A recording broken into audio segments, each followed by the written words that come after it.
विमल विराग विवेक विकासिनी विमल विराग विवेक विकासिनी भगवत तत्व रहस्य प्रकाशिनी भगवत तत्व रहस्य प्रकाशिनी परम ज्योति परमात्म ज्ञान की परम ज्योति परमात्म ज्ञान की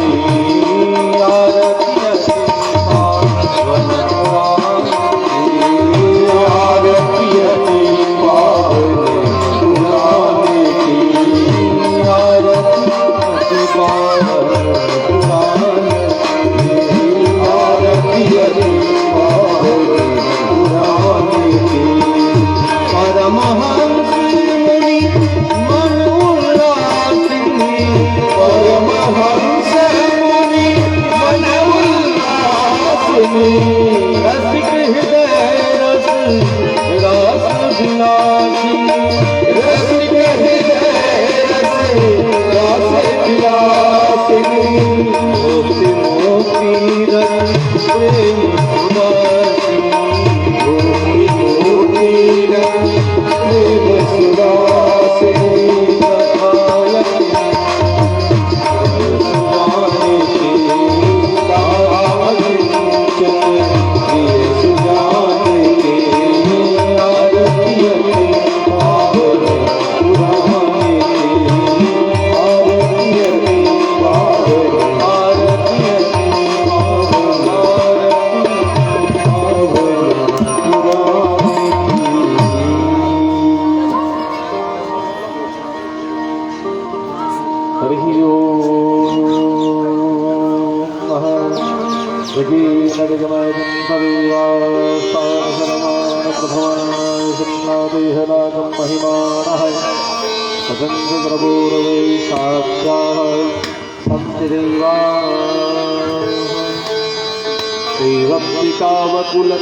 कपाटलाउदे पुन्नागजाति करवीररसाल पुष्पे विल्वं प्रबाल तुलसी दल मंजरे त्वं पूजयामि जगदीश्वर मे प्रसीद नाना सुगंध पुष्पाणि यथा कालोद्भवानि च पुष्पाञ्जलिर्मयात् संगृहान् परमेश्वरः ईशमन्त्रपुष्पाञ्जलिर्मयात् श्रीभगवन्नामरूपणे श्रीमद्भागवत महापुराणाय नमः मंत्रपुष्पाञ्जलिः समर्पयामि।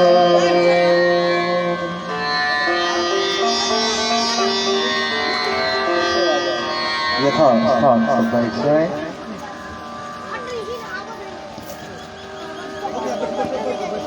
राधे राधे जय जय श्री राधे।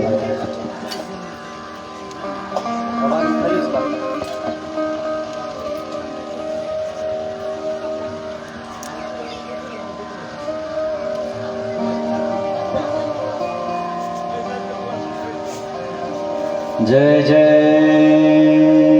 श्री राधे। हरि ओम।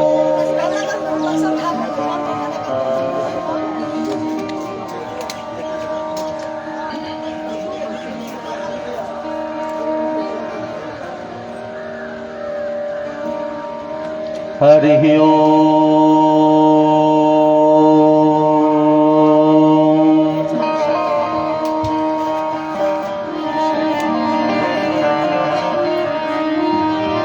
स्वस्ति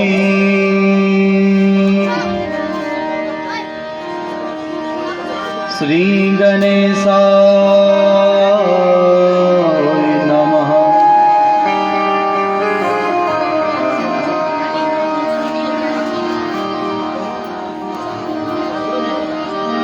श्री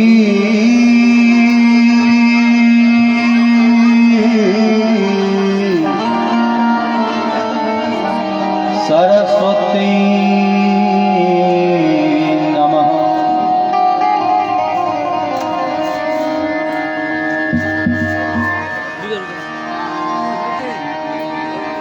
श्री सद्गुरु गुरु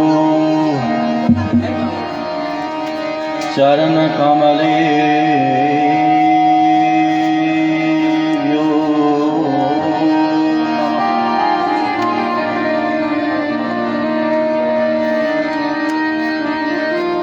वंदे विदेह तनया पदपुंडरीकं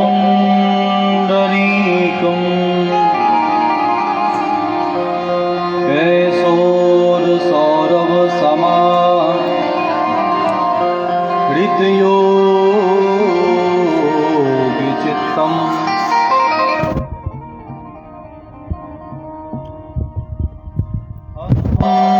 त्रितापमनिशं मुनिहंस सेव्यम्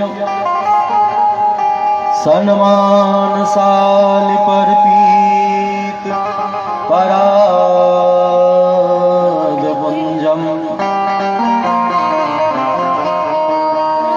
दुर्वादलं दुतितनुं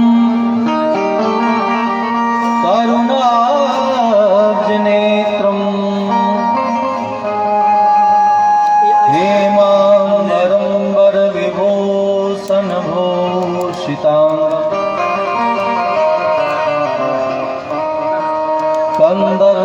कंदर्पकोटिकमनीय किशोरमूर्तिं मूर्तिं मनोरथ भवां भज जानकीशम्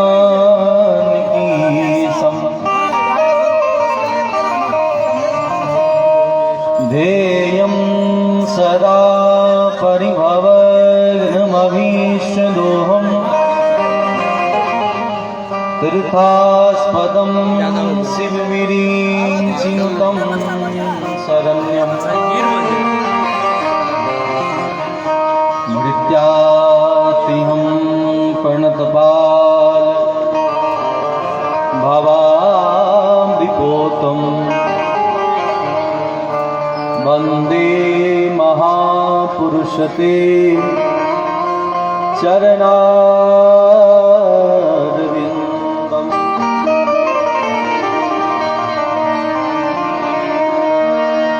कान्ति सितां सतिनिं विदुषारविन्दुर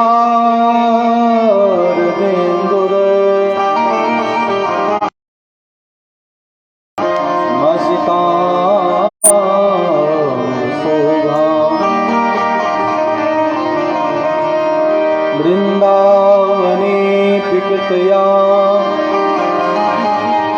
मुनगांग संगम श्री राधा मुकुंद युगलम तदहं नमामि। श्री सीतानाथ समारंभां रामानंदार्य मध्यमान् अस्मदाचार्य पर्यन्तां वन्दे गुरुर्परम्पराम्। गुरुर्ब्रह्मा गुरुर्विष्णु गुरुर्देवो महेश्वरः गुरुर्साक्षात् परं ब्रह्म तस्मै श्री गुरुवे नमः। जय जय श्री राधा रमन जय जय नवल किशोर जय गोपी चित चोर प्रभु जय जय माखन चोर। राधे मेरी स्वामिनी मैं राधे तेरो दास जन्म जन्म मोह दीजियो श्री वृंदावन को बोली वृंदावन बिहारी लाल की।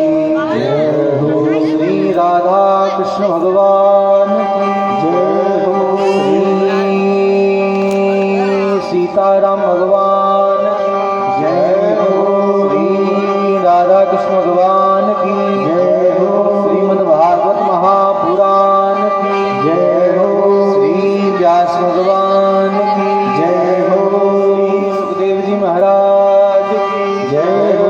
श्री परीक्षित जी महाराज की जय हो। जय जय श्री राम, जय जय श्री राम, जय जय श्री राम। राधे राधे, राधे राधे, जरा जोर लगाकर सब बोले राधे राधे। आइए अपने अंतःकरण को पवित्र करने हेतु कुछ क्षण भगवान के मंगलमय नाम का आश्रय लें। तत्पश्चात आज की कथा में प्रवेश करेंगे। श्री राधे काली की सेवा करते हुए सब गाएं।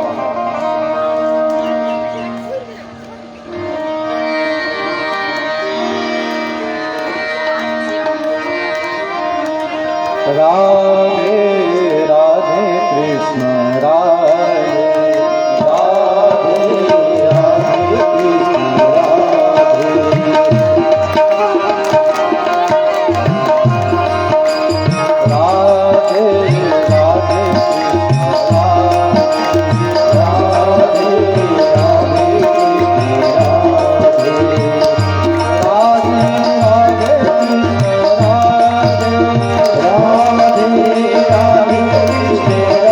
राधे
सबको हाथ दिया है, दोनों हाथ में काली की सेवा करते हैं।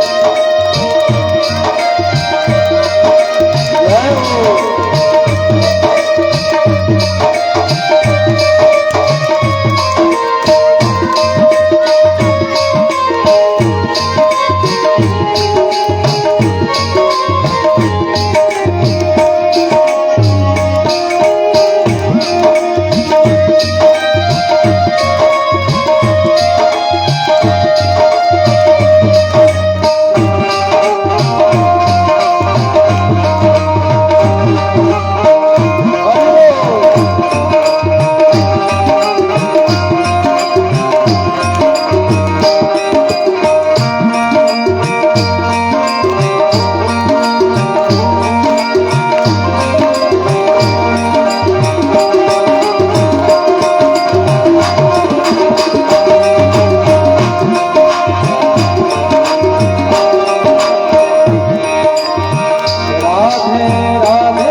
भक्ति रघोक्षरे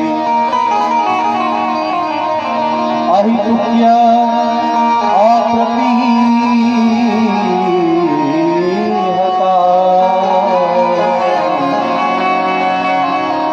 ययात्मा संप्रसीदति।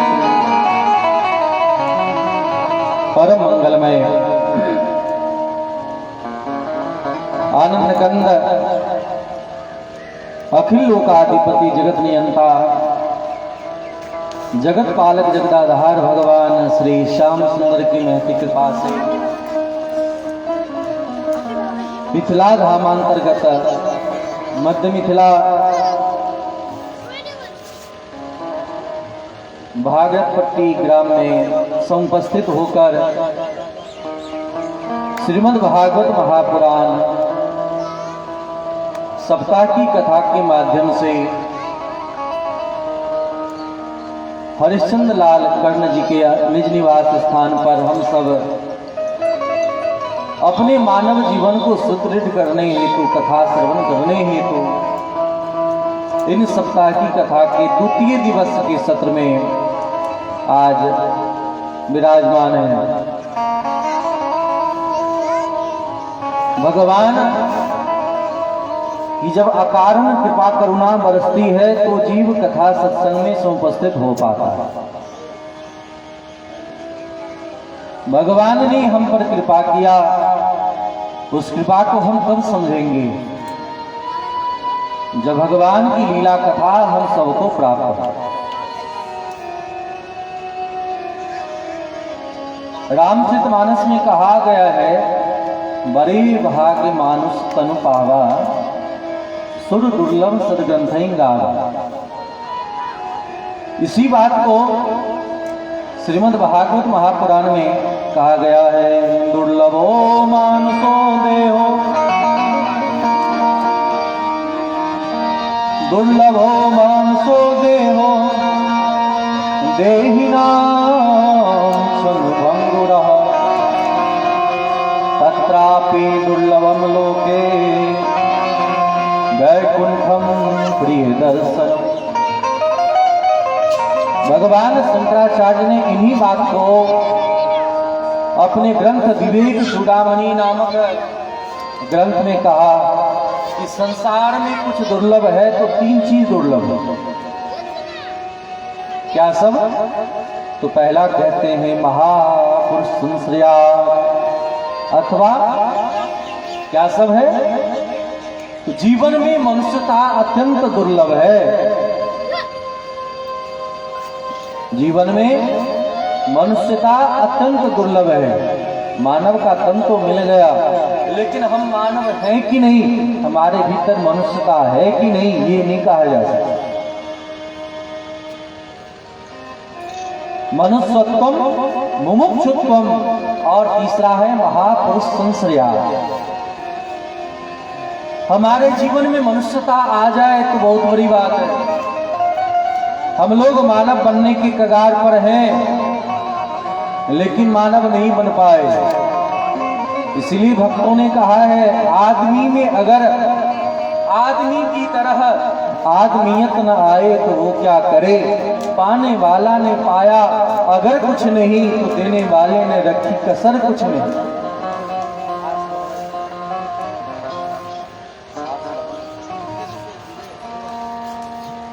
तो कहने का भाव है भगवान ने तन तो दिया, मन भी दिया, लेकिन ऐसे मन का हम सदुपयोग ना कर सके तो सोशल एनिमल ही तो है। आहार निद्रा भय मैथुनंच समान वेतः पशु ही समाना। ये मनुष्य भी भोजन करता है, आहार निद्रा सोता है, संतान उत्पन्न करता है। ये मनुष्य भी डरता है और यह कार्य तो पशु भी करता है। 84 लाख योनि में मनुष्य कहता है कि मैं कर्म ना करूं तो फिर खाऊं कहां से। लेकिन इतने योनि में रहने वाले इतने जीव हैं, क्या आपने सबको काम करते देखा है? अजगर करे न चाकरी पंछी करे न काम, दास मुल्का कह गए सबके दाता राम। लेकिन उनका भी पेट भरता है। फिर विचार करना चाहिए कि हम मनुष्य में क्या विशेष है। पशु के भीतर विवेक नहीं होता है, लेकिन मनुष्य को भगवान ने क्या दिया? विवेक दिया। कब भोजन करे, कब विश्राम करे, कब उठे, कब बैठे, यह भगवान ने विवेक दिया है। और इस विवेक को जो जान लेता है वही मनुष्य कहलाता है।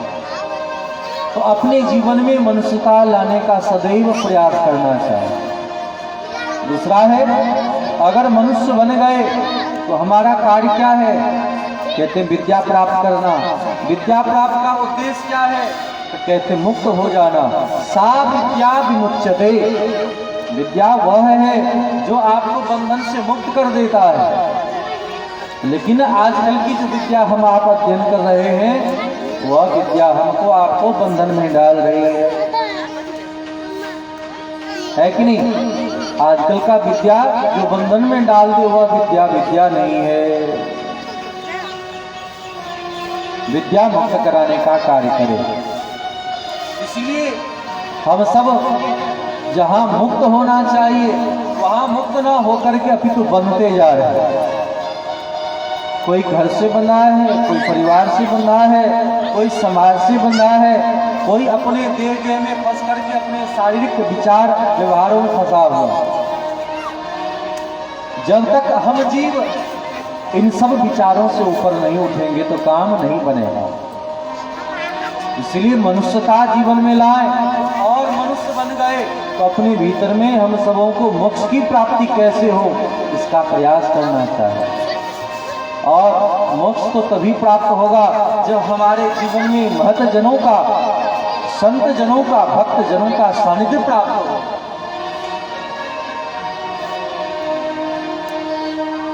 क्योंकि जब तक संतों की सानिध्यता प्राप्त नहीं होगी तब तक आप मुक्त नहीं हो सकते। जो मुक्त होंगे, जो बंधन से मुक्त हैं, वही तो आपको खोल सकते हैं। जो खुद बंधा हुआ हो वो क्या खोल पाएगा? खोल पाएगा? जो खुद घर परिवार समाज में फंसा हुआ है वह आपको मुक्त नहीं करा सकता। फिर तो आप घर परिवार समाज में ही बंधे रहेंगे। तो महापुरुष संश्रयात, इसी बात को बताने के लिए भगवान सुखदेव ने परीक्षित जी को कथा श्रवण कराई है। संसार में रह करके संसार के बंधनों से हम जीव कैसे मुक्त हो, इसीलिए हम सबों को सत्संग श्रवण करना चाहिए। कल की कथा में महात्म्य हम लोगों ने श्रवण क्या किया कि जब पृथ्वी लोक पर श्री नारद जी महाराज सत्संग के लिए जहां तहां गए, लेकिन बहुत प्रयास करने के बावजूद भी उन्हें सत्संग की प्राप्ति नहीं हुई, तो मन उनका दुखी हो गया और मन ही मन विचार करते हुए सभी तीर्थों को छोड़ करके अंत में कहां पहुंचे हैं? तो वृंदावन के पावन तट पर। और वृंदावन के पावन तट पर भी जाकर के उन्होंने यही देखा। क्या देखा? कि भक्ति तो युवा है और उनके पुत्र ज्ञान वैराग्य बुढ़ावस्था को प्राप्त है। आज हम सब देखें कि ज्ञान के बिना भक्ति क्या किया जा सकता है। ज्ञान और वैराग्य भक्ति महारानी के पुत्र हैं। ध्यान देंगे, आज जिस ज्ञान को लेकर के हम समझ रहे कि ये ज्ञान है, यह ज्ञान हमें प्राप्त हो गया, तो उस ज्ञान को प्राप्त करके हम भक्ति कर सकते हैं। वह तत्वतः ज्ञान नहीं, वह तत्वतः अज्ञान है। ज्ञान तो आपको वास्तविक वस्तु से जोड़ता है, और जब हम स्वार्थ के वशीभूत हो जाते हैं तो हम वही देखना चाहते हैं जो हमारे मन के भीतर चलता है। हम काले चश्मे लगा लें तो दुनिया काला दिखने लगती है, लाल चश्मे लगा लो तो लाल दिखने लगता है, हरा लगा ले तो हरा दिखता है। उसी प्रकार हमारा जैसा व्यवहार है, जैसा विचार है, उसी विचार व्यवहार के अंतर्गत हम सामने वाले को देखते हैं। जैसी सोच है, जैसी विद्या है, जैसा बपू है, वैसा ही तो हम देख पाते हैं। इसीलिए शास्त्र में दर्शन कहा जाता है, कहते नहीं ये दर्शन के छात्र हैं। दर्शन का मतलब क्या होता है? दृश्यते अन्यानुगम, यानी जिसके माध्यम से हम देख सके, देखने का नजरिया क्या।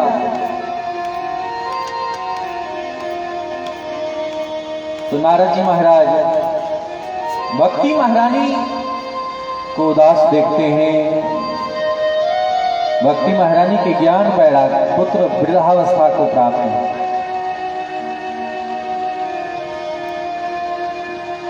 महाराज जी क्यों हुआ? बोले कलयुग के प्रभाव के कारण हुआ है। कलयुग को तो मार देना चाहिए। परीक्षित जी को प्रश्न हुआ, कथा में आगे श्रवण करेंगे कि परीक्षित जी ने कलयुग को पकड़ लिया और कहा कि मेरे राज से निकल जाओ। कलयुग ने कहा कि महाराज आप कहाँ निकल के जाएं, सब तो हम आपके संतान ही हैं। अगर बेटा नालायक ही हो जाए तो घर से तो कोई नहीं निकाल देगा। निकाल सकते हैं? हाँ, कहीं स्थान दे देंगे, तुम यहाँ रहो, इस दायरे में रहो, बांट देंगे, बंटवारा कर देंगे, भैया यहाँ रहो। यही हो सकता है ना। आप सीधे सीधे संपत्ति से बहिष्कृत नहीं कर सकते। कर सकते हैं? नहीं कर सकते। उसी प्रकार ये कलयुग को भी भगवान ने ही तो बनाया है। अगर सतयुग है, त्रेता है, द्वापर है, कलयुग है, तो कलयुग को सीधे सीधे हटाया नहीं जा सकता।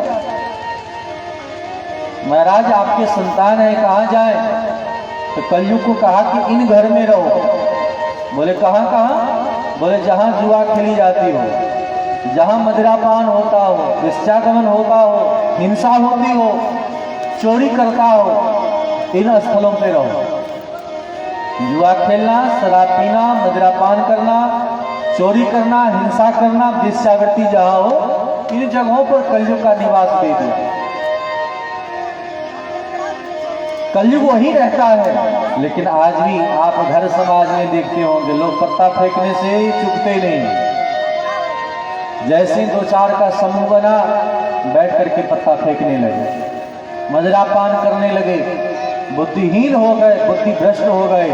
और जब बुद्धि भ्रष्ट हो जाता है तो जीव किन कर्तव्य विमूढ़ हो जाता है। इसी को रामायण में कहा, बाढ़ ही खल बहु चोर जुआरा, जई लंपट परधन परदारा, मान ही मात टिका नहीं देवा, साधु सन करवा वही सेवा। जिनके यह आचरज भवानी, ते जाने निश्चर संप्राण। क्या रावण मनुष्य नहीं था? ब्राह्मण कुल में जन्म लिया था, लेकिन बुद्धि भ्रष्ट हो जाने के कारण रावण ब्राह्मण कुल में जन्म लेने के बावजूद भी राक्षस कहलाया।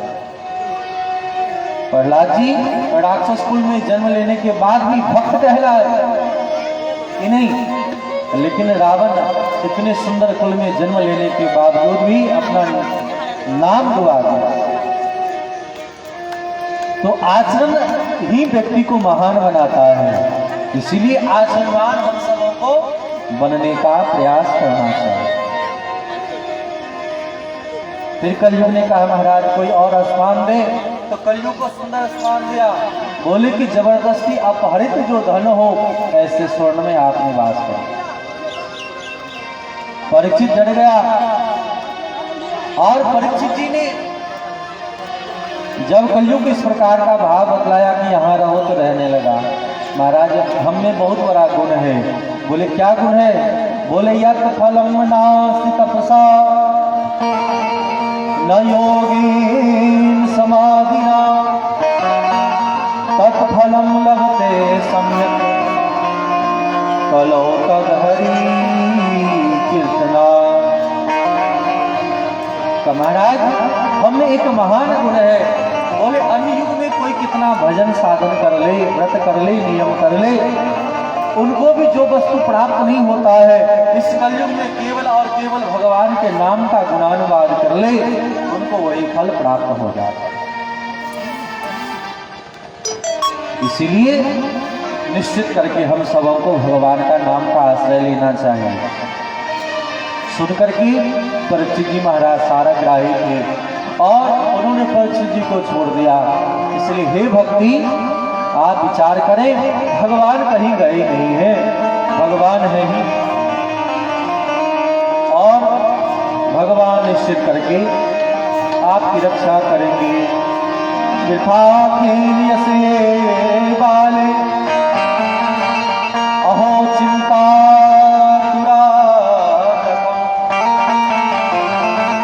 श्री कृष्ण चरणाम भोजम स्मरा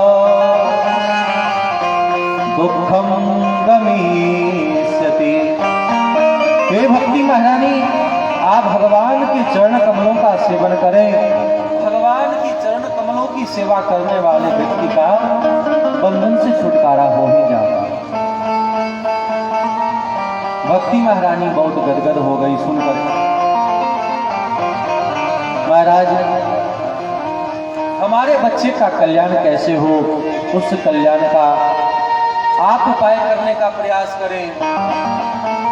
और श्री नारद जी महाराज ने अनेक वेद का, 4 वेद है ना, 4 वेदों को सुनाया, ऋग यजु साम और अथर्व। इन चारों वेदों को श्रवण कराया। ज्ञान वैराग्य मूर्छावस्था से उठता है, लेकिन पुनः मूर्छावस्था को प्राप्त हो जाता है। आज हम सबके जीवन में भी आपने देखा होगा, जब कथा सत्संग कोई सुनता है तो सुनते ही वैराग्य होता है ना। वैसे घर परिवार में लगे हैं, कोई बात नहीं, या किसी की मृत्यु हो जाए तो वैराग्य हो जाता, महाराज कुछ नहीं दुनिया में रखा है। कोरोना काल में सब लोग कहते थे कि अब दुनिया में कुछ नहीं रखा है, अरे किसी का कोई नहीं है। कोरोना काल तो स्वाभाविक ही सबको वैराग्य करवा दिया। एक दूसरों को भी, अपनों को भी छूने में लोग डरता था कि नहीं डरता था? कोरोना काल में कोई अपने लोग भी शत्रु के, यमराज के समान दिखाई पड़ता था। कहीं कोई अतिथि चले जाए तो लगता था साक्षात कोरोना भगवान पधारे हैं। बोलो राधे राधे। लगता था कि नहीं लगता था? सुबह दोपहर शाम हर जगह बिल्कुल शांति का वातावरण था। प्रत्यक्ष वैराग्य का अनुभव कराया। लेकिन कितने दिन फिर हम सब हर वस्तु को भूल करके फिर उसी कार्य में लग गए कि नहीं लग गए? तो शमशान, किसी की मृत्यु हो जाने पर व्यक्ति वैराग्य से युक्त हो जाता है। कहता है राम नाम सत्य है, राम नाम सत्य है, केवल भगवान के नाम ही सत्य है। और जैसे ही जला करके लौट करके आए तो बोले नहीं, घर ही सत्य है, धन संपत्ति ही सत्य है, घर द्वार ही सत्य है। अरे पत्थर छुओ, अरे आग छुओ, किस मुंह से मिर्ची खाओ, किस मुंह से हमने कहा राम नाम सत्य है? नहीं, घर ही सत्य है, पैसा ही सत्य है, बाल बच्चे ही सत्य हैं। बोलो राधे राधे। वह वैराग्य कितना देर काम करता है, विचार करिए। वह वैराग्य क्षणिक काम करता है। रति कीड़ा के बाद क्षणिक वैराग्य होता है, मरघट वैराग्य। लेकिन जब कथा सत्संग श्रवण किया जाए तो वैराग्य होता है। कथा सत्संग जब सुनेंगे तो धीरे धीरे हमारा मन जो भगवान के चरण कमल में नहीं लगा है वह भगवान में लग जाता है। और धीरे धीरे हम समझने लगते हैं कि संसार कुछ भी नहीं है। ये संसार का नाम है मृत्यु भुवन। ये संसार क्या है? मरघट की भूमि है। कोई भी एक जगह ऐसा नहीं है जहां कोई मरा हुआ ना हो। कोई भी जगह। आपने कथा गया की सुनी होगी। गयासुर नाम का राक्षस था, बड़ा धर्मात्मा भी था। लेकिन जब अपने यश के लिए, अपने प्रतिष्ठा के लिए देवताओं को परेशान करने लगा तो भगवान नारायण से रहा नहीं गया। देवता सब मिलकर के भगवान के पास गए और भगवान से जाकर के प्रार्थना किया, प्रभु आप ऐसे धर्म करने वाले जो गयासुर हैं, इन गयासुर को आप मार दें। भगवान ने कहा इसने कोई पाप तो नहीं किया है, अरे तुम्हें कष्ट दे रहा अलग बात है, लेकिन कर तो रहा धर्म ही, तो मैं ऐसा कुछ नहीं कर सकता, ये बहुत बड़ा दानी है। तो कहा महाराज कोई उपाय करें, हमारी रक्षा करें। तो भगवान ने विचार किया और भगवान ने कहा मैं जाकर के भिक्षा मांगता हूं, और गयासुर के पास जाकर के भिक्षा मांगे कि अपना शरीर मुझे दान कर, यानी तुम मृत्यु को प्राप्त हो जाओ। तो गयासुर ने कहा महाराज ठीक है, मैं अपना शरीर शांत कर दूंगा, लेकिन विचार करिए मुझे ऐसे जगह पर जलाया जाए, ऐसे जगह पर शरीर का भस्मीभूत किया जाए जिस जगह पर किसी की मृत्यु न हुई हो। भगवान ने कहा आपने तो ऐसा वरदान मांगा, संसार में कहीं ऐसा जगह है नहीं।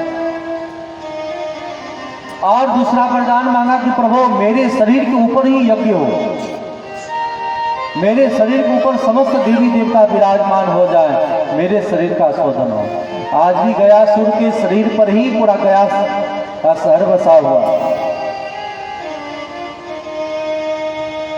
और भगवान उनके शरीर पर बैठ करके महान महान यज्ञ करते हैं। जो कोई भी व्यक्ति वहां श्राद्ध अर्पण करता है तो गयासुर के नाम से ही करता है, और सारा यश उस गयासुर को प्राप्त होता है। तो कहने का भाव है यह संसार मृत्यु भुवन है, कहीं कोई जगह ऐसा नहीं बचा है जहां किसी की मृत्यु ना भई हो। गीता में भगवान ने कहा दुखालयम शाश्वतम, यह संसार क्या है तो दुख का घर है, तो दुख तो मिलेगा ही। जैसे पुस्तकालय में पुस्तक की प्राप्ति होती है, पुस्तकालय में पुस्तक प्राप्त होगा, विद्यालय में विद्या की प्राप्ति होगी, भोजनालय में भोजन की प्राप्ति होगी, उसी प्रकार यह संसार का नाम है दुखालय। तो सबको येन केन प्रकार से दुख की ही प्राप्ति होगी। इसलिए निश्चित करके हम सुखी होना चाहते हैं तो निश्चित करके थोड़ा सा भगवान का भजन करते रहना चाहिए। बार बार जब नारद जी ने वेद वेदांत कहा, शास्त्रों के वचनों को कहा, लेकिन शास्त्रों को वचनों को कहने के बावजूद भी ज्ञान वैराग्य उठता है, वैराग्य होता है। लेकिन जैसे खेत में आप खुद खेती करना छोड़ दें तो अनेक प्रकार के बीज अंकुरित हो जाता है, बिना दाना डाले घास फूस उगाता है, वैसे ही भक्ति कथा सत्संग हम बराबर ना करें तो हमारे भीतर में भी ये घास फूस उगाएगा। भीतर में भी काम क्रोध मद मोह लोभ ईर्ष्या द्वेष ये सब फैलने लगता है। इसे भी बार बार साफ करने की जरूरत है, कोड़ने की जरूरत है, पानी डालने की जरूरत है, तभी आप खेती ठीक से कर पाए। केवल मंत्र दीक्षा ले लेने से ही काम नहीं बनता है, बीच बीच में कथा सत्संग रूपी खाद बीज डालना पड़ता है। कहीं ऐसा ना हो कि बाहर वाले जीव जंतु से हमारे जो खेती कर रहे हैं, अन्न के खेत हैं, उनको खा जाए, ऐसा ना हो। तो संसार में इस प्रकार की वातावरण जो तैयार हो रही है, इन वातावरण पर जाने के कारण भक्ति से लोग अलग हो जाते हैं, भक्ति धीरे धीरे शिथिल होने लगती है। उन भक्ति को कभी शिथिल नहीं होने देना चाहिए। भक्ति महारानी भगवान के प्यारे भक्त नारद जी से प्रार्थना करती है, जयति जगति माया यस काया धवस्ते वचन रचन में कम केवलम चाकलय्य गुरु पद्म पियातो यत् कृपातो ध्रुवोऽयं सकल कुशल पात्रम ब्रह्मपुत्रम हे ब्रह्मा जी के मानस पुत्र हम आपके पाद पद्मों में बार बार वंदन करते हैं। मैंने आप लोगों को कल बतलाया कि वेदव्यास जी के गुरु कौन है पता है? वेदव्यास जी के गुरु श्री नारद जी महाराज हैं। महाराज वाल्मीकि जी के भी गुरु श्री नारद जी ही हैं।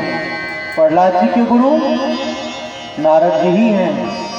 ध्रुव जी के गुरु श्री नारद जी ही हैं। चंद्रहास जी के गुरु नारद जी ही हैं।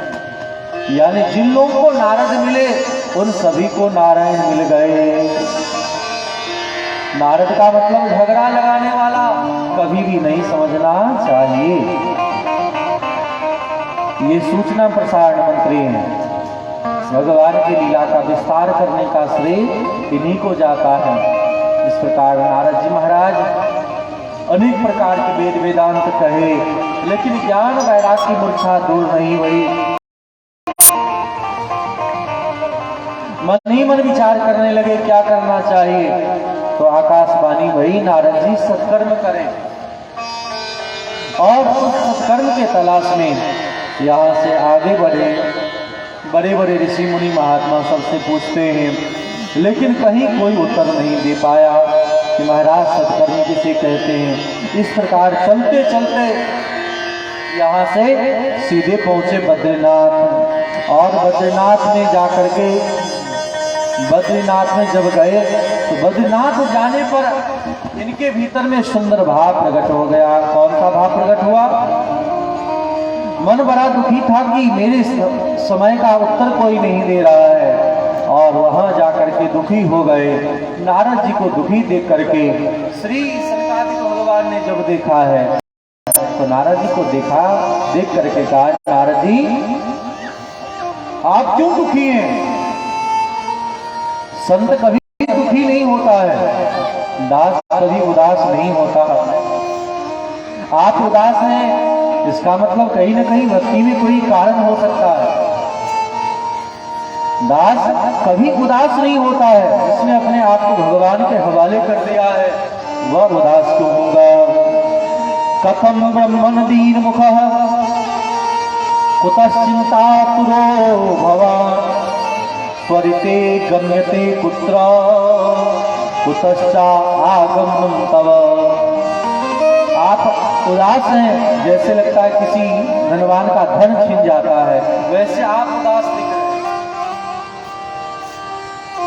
आपका आगमन कहां से हुआ है? जब कोई किसी को उदास देखता है तो पूछता है ना, आपका आगमन कहां से हुआ, क्यों हुआ है? आप कहीं धूप से तो नहीं आ रहे हैं, इसलिए थके लग रहे हैं। इदानी सुन्न चित्तोसी गतवित्तो यथा जनः सवेदो मुक्त संगस्य नोचितम बद कारणम। यह उचित अपना कारण कहिए, आपका उदासी का कारण क्या है? तब नारद जी महाराज ने सब बात श्रवण करा दिया। और श्रवण कराने के बाद कहा, महाराज ये भक्ति का फल है, भक्ति के कारण हमें यह वस्तु प्राप्त हो रहा है। भक्ति महारानी के पुत्र ज्ञान वैराग्य जब इस बात को न समझ रहा है, इसलिए यह स्थिति बन रही है।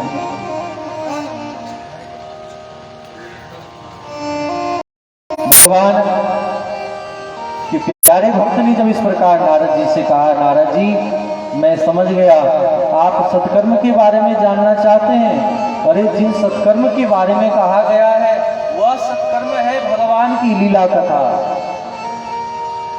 क्योंकि दान किया जाए तो दान अत्यधिक देर नहीं ठहरता है। ध्यान देंगे, आपने सुंदर किसी को भोजन करा दिया तो कितना देर शरीर में टिकेगा? बस कुछ समय। आपने बहुत बड़ा यज्ञ किया, स्वाहा स्वाहा किया, कितना देर आपको लाभ देगा? स्वाहा स्वाहा कहने से कितना देर आपको लाभ दे रहा है? उससे कोई ज्ञान प्राप्त हो रही है? यज्ञ करने से, ध्यान करने से, इन सब को करने से बहुत कालांतर में जाकर के योग करने पर बहुत समय प्राप्त होने पर आपको दिव्य ज्ञान की प्राप्ति होगी।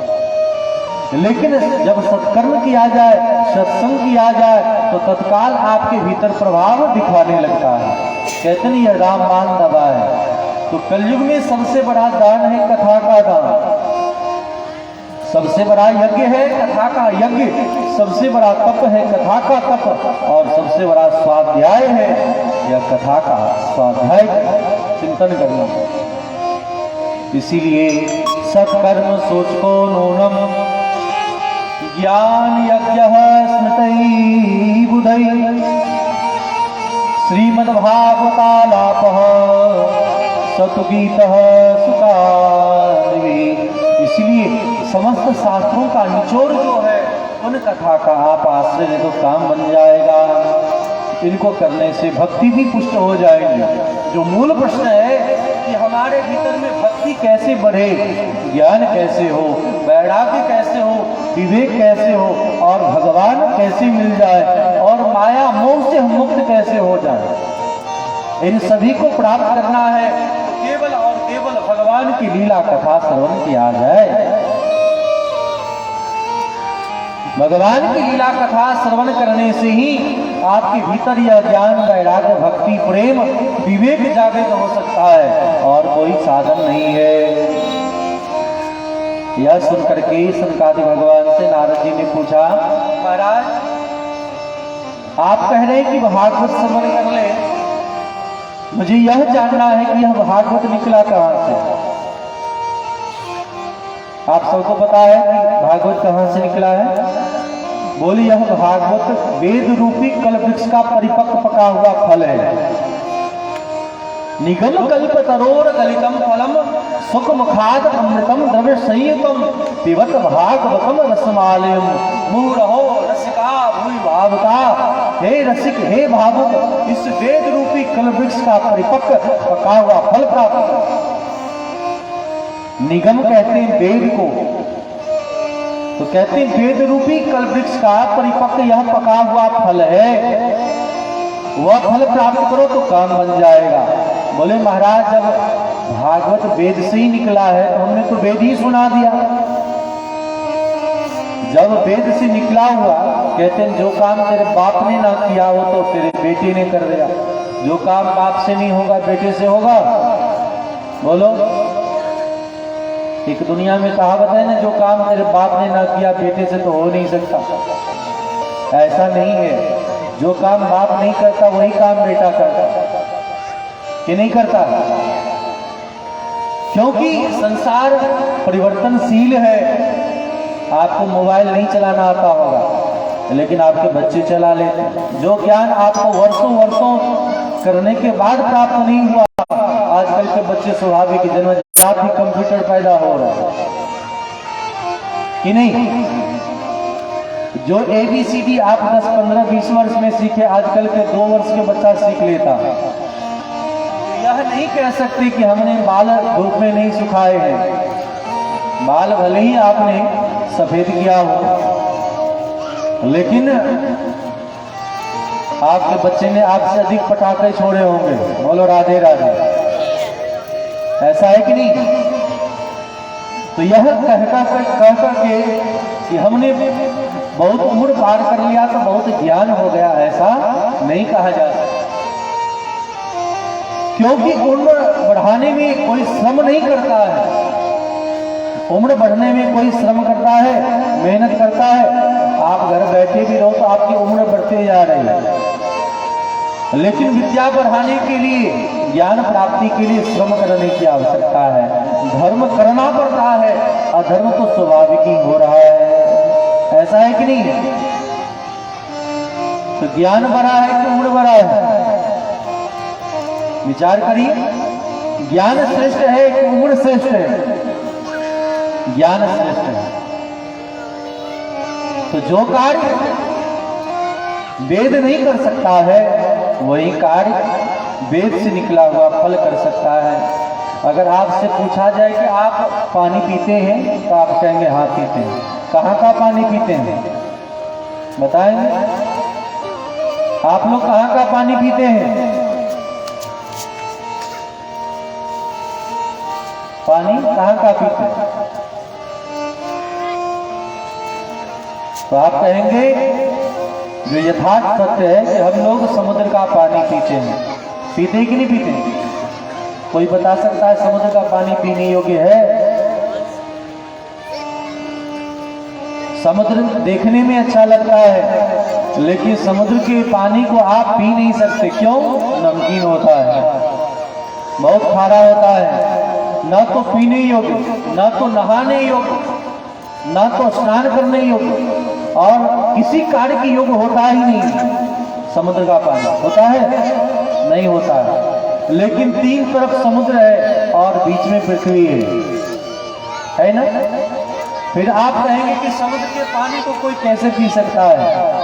अरे समुद्र के पानी को ही जब सूर्य अपने किरणों के माध्यम से उसे बादल बनाता है, उसे भाप बना करके बादल बनाता है, बादल उसे रिफाइन करता है और रिफाइन करके वर्षा करता है, और वर्षा होकर के वही जल पृथ्वी के भीतर जाता है, फिर रिफाइन होकर के फिल्टर होकर के हमारे घर द्वार आंगन में खेतों में बरसता है। उसी जल को हम लोग निकाल करके पान करते हैं कि नहीं? तो ये समुद्र का जल है कि नहीं है? समुद्र का जल ही लोग पान करता है। लेकिन जैसे बादल रिफाइन करता है, वैसे ही वेद को जब रिफाइन संत मुनि महात्मा करते हैं, बादल का कार्य करते हैं, रिफाइन करके जब हमारे आप के मध्य रखते हैं, तो हमारे आप की पीने योग्य बना देते हैं, फिर हम आप उस जल को पान कर पाते हैं। आम का फल खाया, आम खाया, बहुत अच्छा लगा। अब आम का समय खत्म हो जाए, कोई कहे कि ये इस पेड़ का आम है, बोले जो काम आम का समय तो खत्म हो गया, बोले आम के पत्ते को ही चबाना शुरू कर दे, क्योंकि इसी पेड़ का तो आम है। तो क्या उस पत्ते को चबाने से आम का स्वाद आएगा? बताएं, स्वाद आएगा? जो कार्य आम कर सकता है वह आम का पत्ता नहीं कर सकता, तना नहीं कर सकता। उसी प्रकार जो कार्य भागवत कर सकता है वह वेद नहीं कर सकता है। दूसरा उदाहरण ले रहे हैं, जैसे गाय के दूध के भीतर ही तो घृत भी छिपा है, मक्खन भी छिपा हुआ है, लेकिन कभी पूरी छानना हो और घी खत्म हो जाए और कोई वेदांती आकर के कहे कि दूध में ही छान लो तो पूरी छनेगी? क्या दूध में पूरी छन सकती है? पूरी नहीं छनेगी। कोई कहे करे दूध के भीतर से ही तो सब दूध में ही सब छिपा हुआ है। तो जो कार्य दूध नहीं कर सकता है, भले ही उनके भीतर सब कुछ छिपा है, वह कार्य दूध से निकला हुआ वह पदार्थ कर सकता है। तीसरा उदाहरण दे रहे हैं, जैसे इक्षु के रस से, ईख के रस से ही खांड शक्कर तैयार होता है। तो जो कार्य ईख का रस कर सकता है, उससे निकला हुआ पदार्थ कर सकता है, वह कार्य ईख का रस नहीं कर सकता है। उसी प्रकार जो बात, जो विचार, जो विवेक भागवत कथा श्रवण करने से प्राप्त होगा, वह वेद श्रवण करने से नहीं होगा। इसीलिए अनेक शास्त्र पढ़ने की जरूरत नहीं है। वेद वेदांत घोषैश्च गीता पाठे मुहुर्मुहुः। इसीलिए सत्कर्म सूचको नूनम ज्ञान यज्ञ श्रुतै बुधै श्रीमद्भागवता लापः सुतगीतः सुधा। सुखदेव जी महाराज ने जिस कथा को भागवत कथा को कहा है, वह कथा को हम सबों को श्रवण करना चाहिए। हे नारद जी महाराज, जब आप भागवत कथा श्रवण करेंगे तो निश्चित करके आपको आनंद मिलेगा और भक्ति ज्ञान वैराग्य भी पुष्ट हो जाएगा। बहुत प्रशंसा करते हैं। भाग्योदय बहुजन्म समर्जितेन सत्संग